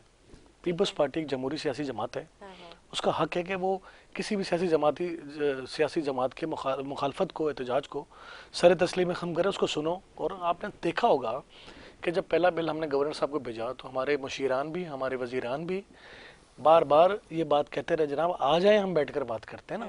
अगर देखें कोई आसमानी सहीफा तो नहीं है ना, कोई बिल अगर आप लेकर आते हैं उसमें दुरुस्त और पता नहीं सैकड़ों तरामीम हो चुकी हैं, हो जाएगी। अगर हमारी कोई बात आपको पसंद नहीं है, आ जाएं बैठकर इस पर बात करते हैं। लेकिन बुनियादी तौर पर इशू क्या है, इन्होंने कहा जनाब क्योंकि पीपल्स पार्टी की नीयत खराब है। आपने एक बड़ा अच्छा सवाल किया, तो मेयर तो पीपल्स पार्टी का भी आ सकता है, तो जनाब ये चाहते नहीं है मेयर को इख्तियार देना, तो इसका मतलब है कि बोले उनको अलग से कोई फेवर दिया जाएगा। अच्छा चलें, तो उनको कौन अलग सा से फेवर है चले वो एक जो मिनट, अब इसका पीपल्स मतलब पार्टी अपने है मेयर को देना ओके, चाहती डन है। हो गया, डन हो गया। इसका मतलब ये है कि एक्सेप्ट करते हैं कि आने वाले इलेक्शन में भी सूबे में पीपल्स पार्टी की हुकूमत बन रही है, ज़हनी तौर पे तैयार है। ये आप ही के प्रोग्राम में बैठ के जब सफाया होने जा रहा है, और यहीं से देखिए ये तफरीक है, ये आपके कौल और फैल में तजाद है, आपको पता ही नहीं है आपने क्या बात करनी है। एक जगह आप कह रहे हैं ना आपका तो सफाया हो रहा है, दूसरी ही जगह आप कह रहे हैं कि जनाब चूंकि आपकी नीयत खराब है, आप सूबे में अपना कंट्रोल रखना चाहते हैं, तो इसका मतलब आप एक्सेप्ट करते हैं कि जनाब सूबे में फिर फ्यूचर में हमारी हुकूमत आने जा रही है। देखिए दो बातें नेहा आपको सोचना पड़ेगा, सिंध, बलूचिस्तान, पंजाब और केपी, ये 4 सूबे हमारे जहां पर लोकल बॉडी की हुकूमतें मौजूद थी। तो सवाल तो ये पैदा होता है कि क्या पंजाब ने अपना जो लोकल बॉडी का टर्न था वो पूरा होने दिया? जवाब मिलेगा नहीं। क्या केपी ने होने दिया? जवाब मिलेगा नो। क्या बलूचिस्तान ने होने दिया? जवाब मिलेगा नो। क्या इस्लामाबाद, क्या मेयर को कोर्ट से रिलीफ मिला? तो मिलेगा यस, क्योंकि वहां पे भी वो मेयर के इख्तियारात ले जाना। देखिए बात अब बेचारा बार बार कहते ये पीटीआई और पीएमकेएम जो बेचारी जमाते हैं, ये करेंगी तनकीद किस पर? इनके पास चॉइस क्या है? इन्होंने हम पर ही लान तान करना है, इनके पास कोई और चॉइस नहीं है, कोई और दरवाजा नहीं है जहां पर ये पत्थर जाके मारेंगे जनाब दरवाजा खोलो। तो इनके पास दरवाजा ही पीपल्स पार्टी है, हुकूमत सिंध है, जहां पर इन्होंने तनकीद कर अपनी सियासत को जिंदा रखने की कोशिश कर रही है। अब आ जाए बल्दियाती तरमीमी बिल के ऊपर। क्या एमक्यूएम की ये ख्वाहिश नहीं थी कि टाउन बहाल किए जाए? बिल्कुल थी, तो हमने नहीं किए जनाब, किए, हमें सूट नहीं करते। एज ए पॉलिटिकल पार्टी हमें टाउन सूट नहीं करते, हमें डिस्ट्रिक्ट सूट करते हैं। लेकिन हमने इनकी इस बात को एग्री किया। इन्होंने कहा जनाब आउटसाइडर मेयर नहीं बन सकता, तो जनाब फिर मुझे बताएं नेमतुल्लाह खान साहब कैसे आए थे? फिर मुझे बताएं कि आपके एक और मेयर आए थे यहाँ पर हैदराबाद में, कंवर नवेद जमील साहब, वो कैसे आए थे? क्या वो आउटसाइडर नहीं थे? तो देखें मीठा मीठा हप हप और कड़वा कड़वा तू तू, जब आप अपनी ही बात की नफी करते होते हैं। ठीक है, 2001 के लोकल बॉडी के इलेक्शन में ये 2 मेयर मैं बता रहा हूं आपको जो आउटसाइडर थे। अब आपने इस पर तनकीद की, हमने कहा ठीक है वापस ले लेते हैं, आपने वापस ले लिया।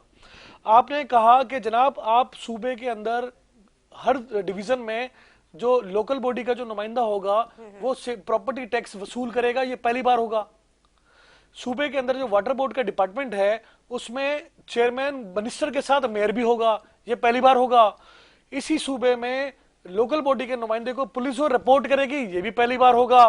जो इख्तियारात हमने इस बिल में दिए हैं, मैं कह रहा हूं ना बार बार, क्योंकि एमक्यूएम ने तनकीद करनी है ना, कैसेट चलानी टप करके वो ही बजानी है, पढ़ना कुछ नहीं है, समझना कुछ नहीं है, तनकीद बनाए तनकीद करनी है। तो बात यहाँ पर यह है, देखिए मेरी बहन, बात यह है कि यहाँ पर जब जो इख्तियारात हमने दिए हैं, ये कहते थे वसीम अख्तर साहब के इख्तियार नहीं थे, तो जो वसीम अख्तर साहब ने जिस इख्तियारात के तहत इलेक्शन लड़ा था, आप उस पर राजी क्यों थे?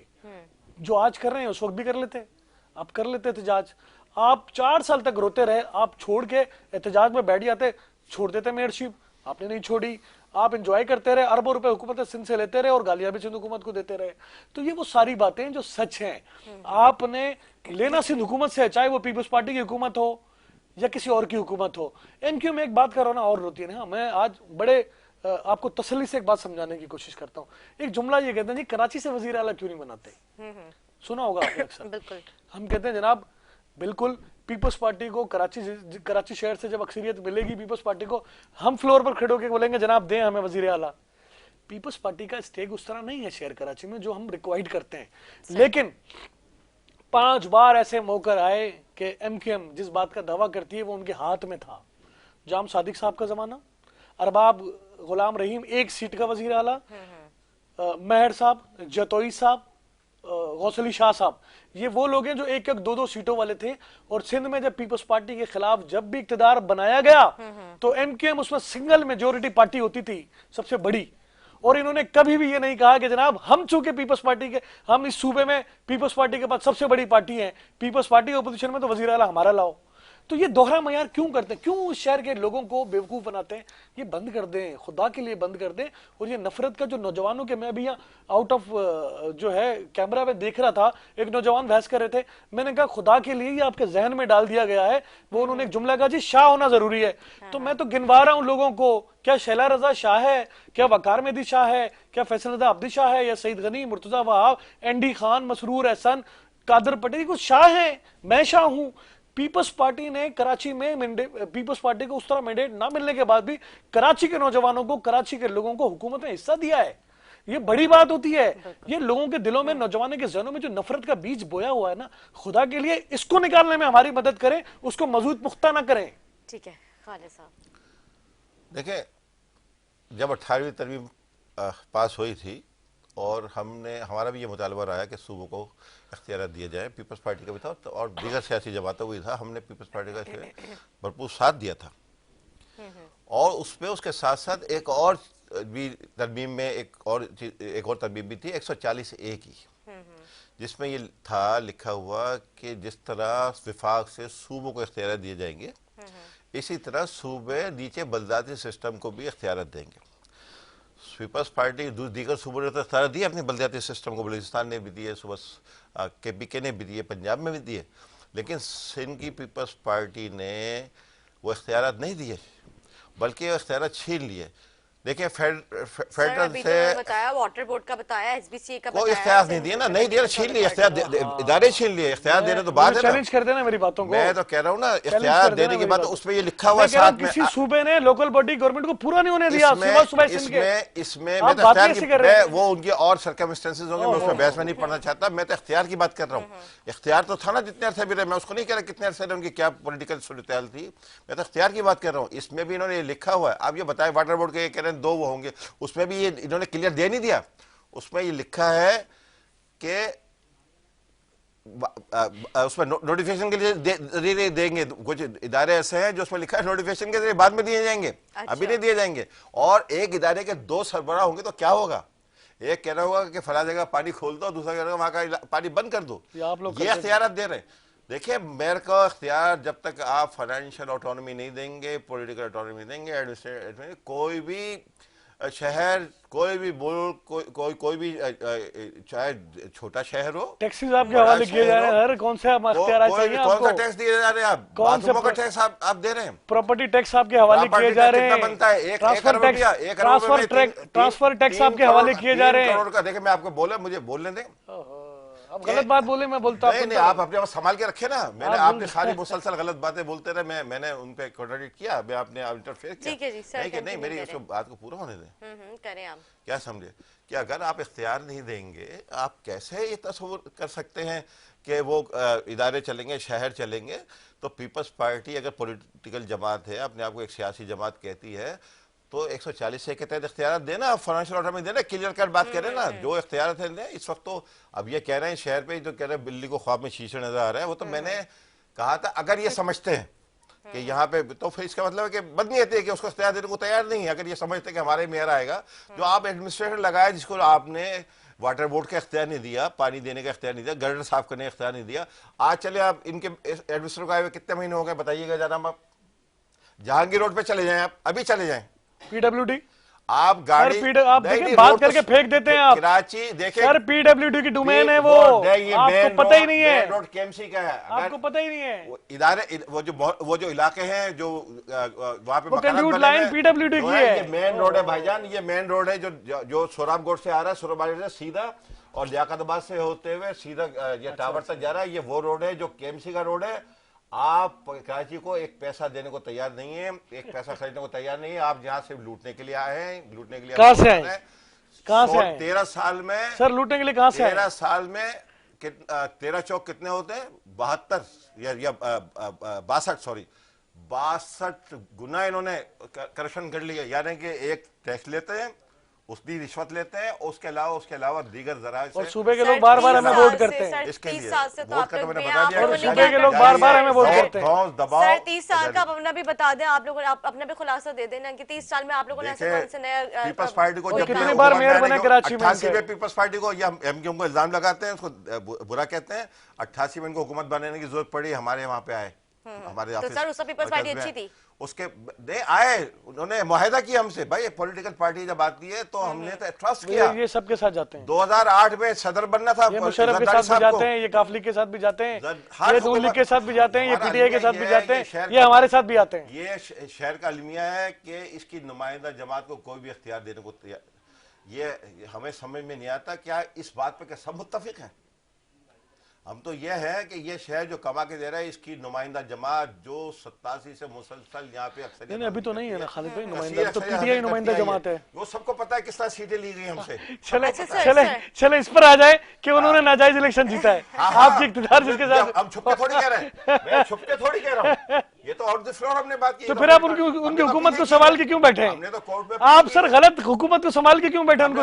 उनको टेका देके क्यों बैठे आप? कोई ऐसी बात नहीं है कि जिसको आपके इख्तिदार लेकर चले गए, आपकी नुमाइंदगी लेकर चले गए और आप उनको सपोर्ट कर रहे हैं। जमहूरियत सिस्टम फेल ना हो, जमहूरी सिस्टम चलता रहे। पाकिस्तान में जो जियोपॉलिटिकल सूरत-ए-हाल थी, अफगानिस्तान का बॉर्डर पे जो सूरत-ए-हाल थी, इंडिया के बॉर्डर में जो सूरत-ए-हाल थी, उसको देखते हुए पाकिस्तान की मुल्क के वसीदर मफाद में, सर मुल्क के वसीदर मफाद में इन्होंने अपने जो मैंडेट चुराया गया उसको भी एक्सेप्ट कर लिया। हमने साथ दिया, मुल्क के वसीदर ये नहीं हुआ कि कोई बात भी अगर वसीदर मफाद में गलत हुई है तो हमने उसकी हिमायत की। मुल्क के वसीदर मफाद में जनरल मुशर्रफ के साथ भी चले गए। हमने देखे सेंसर जो सिंध के साथ भी, सबसे पहले पीपल्स पार्टी गई, कराची और सबसे पहले ताज हैदर साहब गए कोर्ट में चैलेंज करने सुप्रीम कोर्ट में सेंसस को। सबसे पहले पीपल्स पार्टी ने सेंसस को चैलेंज किया और एमक्यूएम खामोश तमाशाई बनी रही। कोर्ट में 5 साल से हमारी सेंसस की पिटीशन है, फिर हमने कैबिनेट में इसको अप्रूव कराया और 3.5 साल में दोबारा नहीं करवा सके। को वापस करने का कह दिया कि अगर आप नहीं करेंगे हम मिनिस्टर वापस कर रहे हैं आपकी सेंसस का। हमने अप्रूव कराया और ये तय कराया कि अगले 2023 के जनरल इलेक्शन है उससे पहले, लेकिन पुराने तनख्वाह पे काम कर रहे हैं। तो ये काम करा रहे भाई। पीपल्स पार्टी ने तो नौकरियों के दरवाजे बंद कर दिए, तालीम के दरवाजे बंद कर दिए। कराची के बच्चों के टेस्ट कहाँ होंगे जाके, पता है आपको? एमक्यूएम के लोग, इसीलिए एमक्यूएम के लोग पीपल्स पार्टी में बार-बार शमूलियत कराची के बच्चे को नौकरी चाहिए तो वहां पे आईबीएस सखर में जाके वो जो करप्ट इदारा है, जो उन्होंने तबाह कर दिया सिंध के इन बदनवान हुक्मरानों ने, जहाँ के वहां के अभी जो बच्चे वहां पे कामयाब हुए थे, हमारे कराची का तो एक भी बच्चा उन्होंने कामयाब नहीं किया।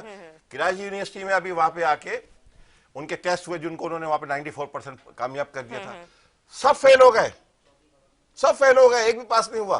कराची के जिन बच्चों को उन्होंने फेस कर दिया वो 84% बच्चे पास हो गए। कह रहे हैं एक जगह ये कह रहे हैं करप्शन का मेयार उनके टेस्ट हो रहे हैं शक्कर में, दूसरी जगह टेस्ट हो रहे हैं, उनके टेस्ट हो रहे हैं कराची में। उनको बुला भाई कौन सी बात दुरुस्त है आपकी? जो ऑफिशियल टेस्ट किए गए इन्होंने पहले जो नौकरियों के लिए हुए थे ये वहां हुए लड़काने में आईबीएस सखर को उन्होंने okay. बनाया कि वहां पे जो उन्होंने अपने हेडक्वार्टर बनाया, होल्ड में किया हुआ है। उसके बाद फिर कराची यूनिवर्सिटी ने उनको एक वो सिस्टम के तहत उनको बुला के क्या उनको देखे तो सही, जब ये इल्जाम लगाया गया या इनको बताया गया कि ये ज्यादती हुई है तो वहां पे बुला के जब उनका टेस्ट किया गया, हुकूमत ने किया ना, बता रहा हूँ ना, जब हुकूमत ने किया ना रीचेक भी, कहा गया कोर्ट ने कहा कि ये भाई चेक करो इसको क्या हो रहा है, कोर्ट ने उसके तमाम उसको बन गया। फिर ये जो मतलब अगर अच्छा हो रहा है पब्लिक सर्विस कमीशन तो वो कोई और कर रहा है, बुरा हो रहा है तो सिंध हुकूमत उनको भी इनको निकाला नहीं उन्होंने।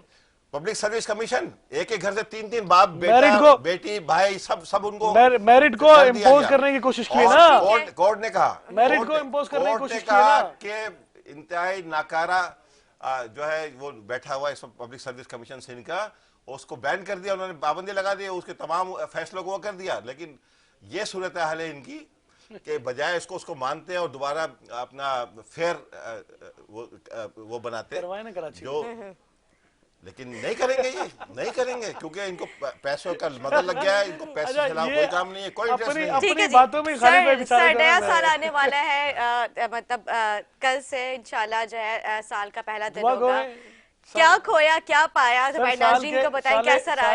साल के पहले दिन में इस मुल्क के लिए, इस कौम के लिए दुआ गो हैं कि अल्लाह ताला इन नालायक और नाअहल हुक्मरानों से हमारी जान छुड़वाए उनके हवारियों से हमारी जान छुड़वाए और इस मुल्क की गरीब आवाम पर ये अल्लाह इनको भी हिदायत दे कि ये हुक्मरानों के साथ बैठ के जो गरीब आवाम का जीना दोभर किया है उनके ऊपर कुछ रहम करें। साल 2020 हो, साल 2019 हो, इस मुल्क के लिए जो है ना वो तबाही के साल साबित हुए हैं और साल 2021 भी तबाही का साल साबित हुआ है।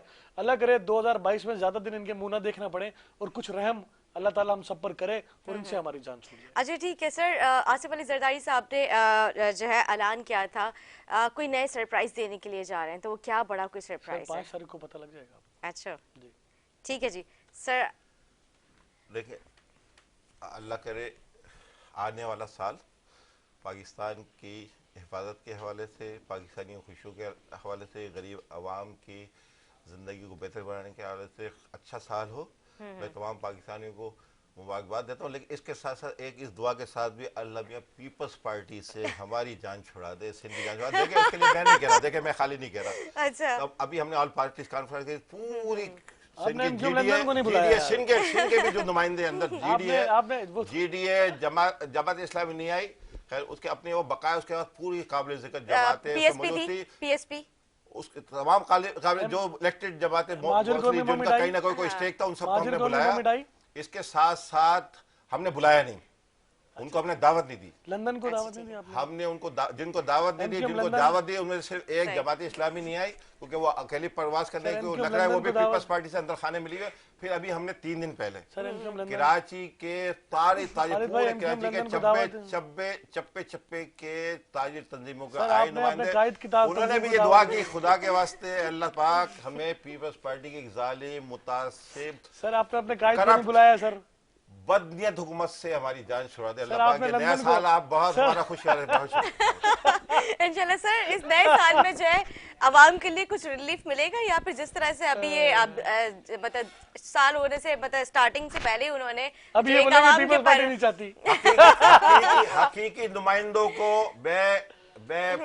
हकीकी को नुमाइंदगी दी जाए। मैं अदलिया से, इलेक्शन कमीशन से और जो मुख्तलिफ इदारे हैं मैं उनसे, देखें इस पाकिस्तान में, मैं पूरी दुनिया घुमा हूँ, इस पाकिस्तान में बहुत पोटेंशियल है, लोग भी यहाँ के मेहनती जफाकश हैं और यहाँ अल्लाह ने तमाम मौसम, तमाम मादनियात, तमाम किसी के ज़राअत, हर तरह की नेमतें दी। सर फिर महंगाई क्यों है? सिर्फ चंद सर फिर महंगाई क्यों है? मेरा सवाल है आपसे, महंगाई क्यों है? मैं आज खुलिया बता के जा रहा हूँ 2 लफ्जों में। ठीक है। बदनीयती इस मुल्क को खा रही है, बदनीयती इस मुल्क को खा रही है और चंद हजार लोग उससे इस्तेफादा कर रहे हैं। खुदा उन चंद हजार लोगों को लगाम दे, इस मुल्क से बदनीयती का खात्मा कर दे। ये वो मुल्क है जो कोरिया, जिसने यहाँ का 5 साला जो मंसूबा था डेवलपमेंट का, उसने हमारे जुनूबी कोरिया, उसने हमारा जो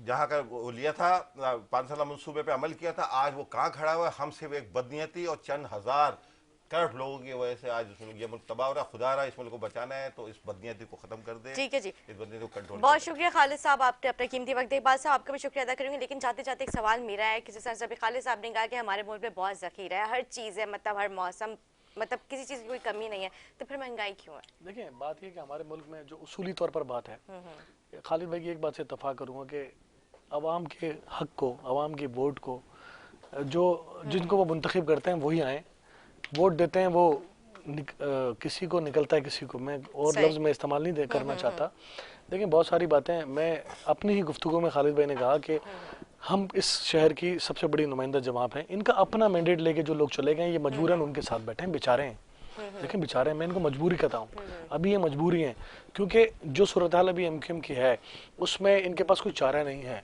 यहाँ पर वो सियासी जमातें भी पीपल्स पार्टी के ऊपर लान तान करती हैं जो अपना काउंसलर नहीं ला सकी, बहुत सारी सियासी जमातें हैं। तो देखें, अब या तो फिर हम खल के नकारे खल को जो है आवाज़ खुदा समझें, या इस तरह करके बात करें कि आवाज़ खल को नकारा खुदा समझें कि कम से कम जो आवाम की आवाज़ है, जो खल की आवाज़ है, वही हक है, वही सच है।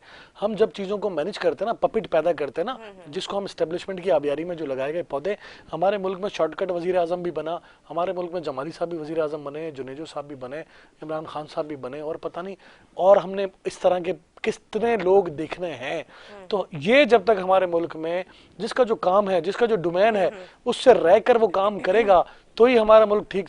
और पीपल्स पार्टी की लड़ाई यही है कि जिसका जो काम है वो करे, किसी और के काम में कोई मदाखलत न करे, तो यही मुल्क ठीक हो सकता है। अदरवाइज ये मुल्क हमारा खुदा ना खास्ता ऐसे ही चलता रहेगा और ये मदाखलत की इसी तरह से लोग भेंट चढ़ते रहेंगे।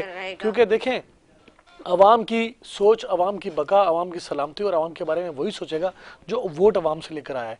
जब मुझे आपने मुंतखब करना है तो मैं अवाम के पास क्यों जाऊंगा?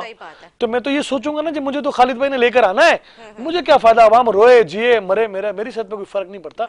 तो बेसिकली बात यह है कि जब हमें ये पता होगा कि हमने इसी अवाम की खिदमत करनी है, हमने इन्हीं के बारे में सोचना है और इन्हीं ने हमें इख्तिदार में लाना है, तो हम उनकी खिदमत करेंगे, ईमानदारी के साथ उनकी खिदमत करेंगे। अगर हमने ये सोच लिया जी दरवाजा कोई और है, तो सर ये कभी भी ठीक नहीं होगा, क्योंकि अवाम की हम फिक्र नहीं करेंगे। इसी तरह जो नाहिल हुक्मरान बैठे हैं, इनको अवाम की कोई फिक्र नहीं है। इनको पता है, इनको 22 साल के बाद ये समझ में आई कि हमने किसके जूते पॉलिश करने हैं। बहुत शुक्रिया इकबाल साहब, आपने अपना कीमती वक्त दिया। उम्मीद करती हूँ मेरे नाज़रीन का आज हमारा प्रोग्राम अच्छा लगा। इसी के साथ अपनी मेज़बान निदा से को दें इजाज़त। मुझे, मेरे आने वाले मेहमानों को, मेरी पूरी टीम को अपनी दुआ में याद रखें। फीडबैक देना ना भूलें। अल्लाह हाफ़िज़।